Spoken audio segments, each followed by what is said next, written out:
So, a big change meant to protect online shoppers just got pushed back. Let's bring in friend of the show, Morgan Ward, our consumer expert. So glad to see you. Always happy to have you on the show, Morgan. Good morning, Chesley. All right. Talk to us about this. This change was supposed to be easier to cancel, right? So what's the holdup with these things and what does it mean for our wallet? Yeah, so the click to cancel amendment was supposed to allow consumers to be able to cancel their apps. And we've talked about how many apps we all have and subscriptions. And it should be as easy to cancel as it was to sign up. And for most of us, we know that that is just not the case now. So it has been pushed back until mid-July. Okay. So guess we'll have to wait till then.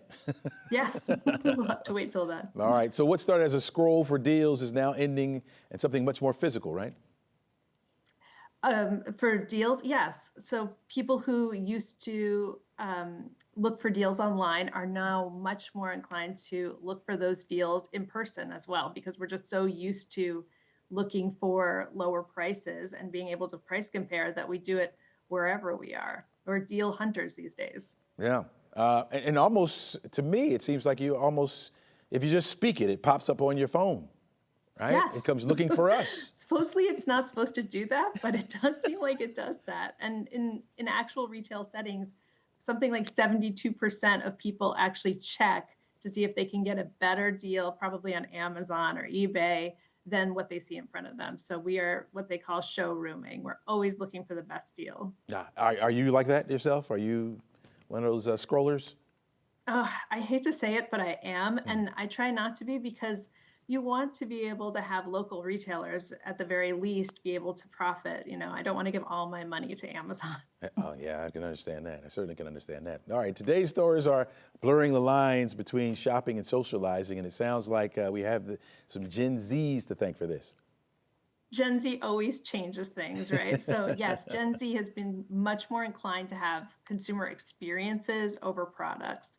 And so obviously retailers have been trying to respond to that. What are some stores that's doing that?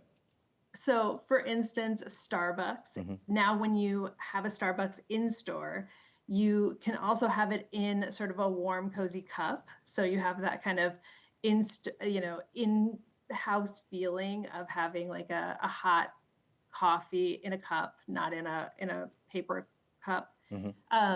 Let's see, a lot of high-end retailers have started creating food concepts as well. So not only can you buy their clothes, but you can be fancy and fashionable in their restaurants.